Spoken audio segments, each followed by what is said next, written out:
Genesis 37. Verses 12-22.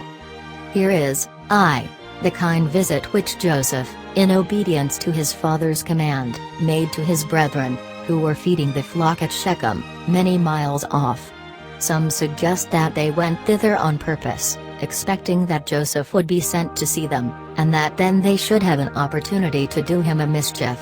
However, Joseph and his father had both of them more of the innocence of the dove than of the wisdom of the serpent, else he had never come thus into the hands of those that hated him, but God designed it all for good. See in Joseph an instance, 1.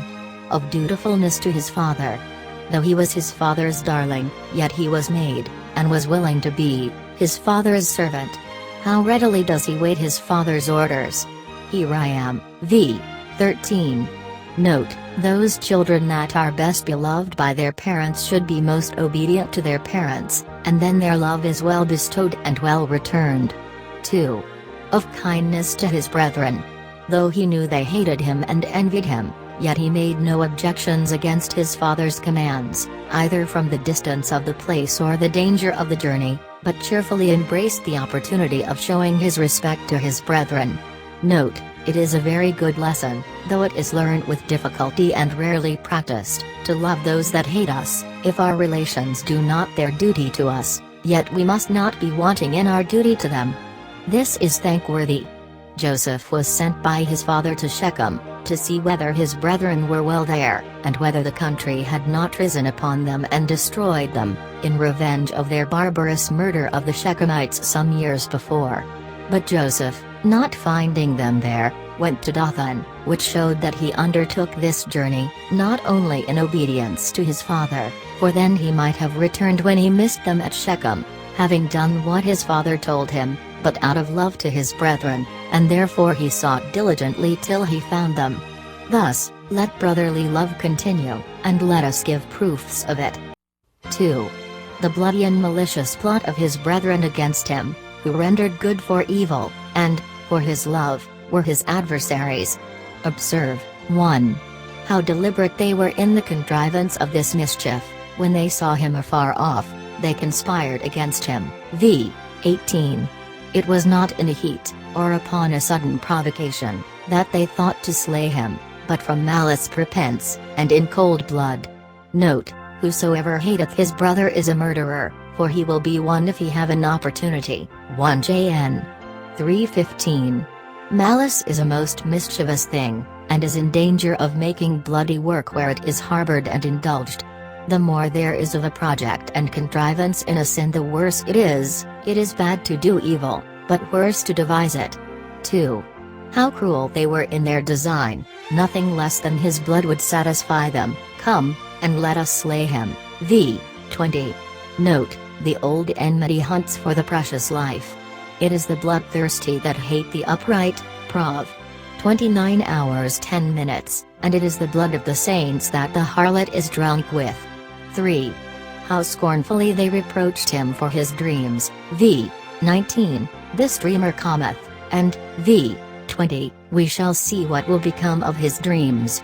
This shows what it was that fretted and enraged them. They could not endure to think of doing homage to him. This was what they were plotting to prevent by the murder of him. Note, men that fret and rage at God's counsels are impiously aiming to defeat them, but they imagine a vain thing. Ps. 2-1-3. God's counsels will stand. 4. How they agreed to keep one another's counsel, and to cover the murder with a lie. We will say, some evil beast hath devoured him, whereas in thus consulting to devour him they proved themselves worse than the most evil beasts, for evil beasts prey not on those of their own kind, but they were tearing a piece of themselves. 3. Reuben's project to deliver him. v. 21-22. Note, God can raise up friends for his people, even among their enemies, for he has all hearts in his hands. Reuben, of all the brothers, had most reason to be jealous of Joseph, for he was the firstborn, and so entitled to those distinguishing favors which Jacob was conferring on Joseph, yet he proves his best friend. Reuben's temper seems to have been soft and effeminate, which had betrayed him to the sin of uncleanness, while the temper of the next two brothers, Simeon and Levi, was fierce, which betrayed them to the sin of murder, a sin which Reuben startled at the thought of.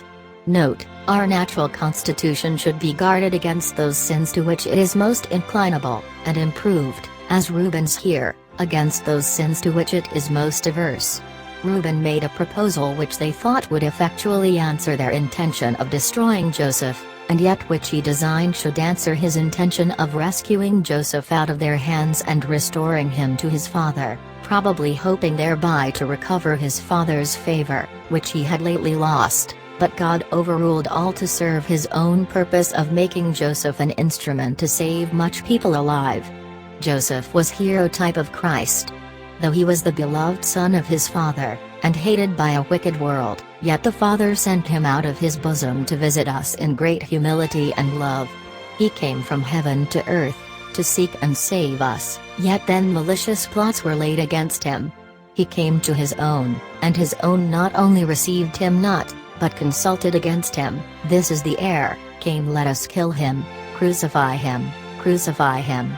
This he submitted to, in pursuance of his design to redeem and save us.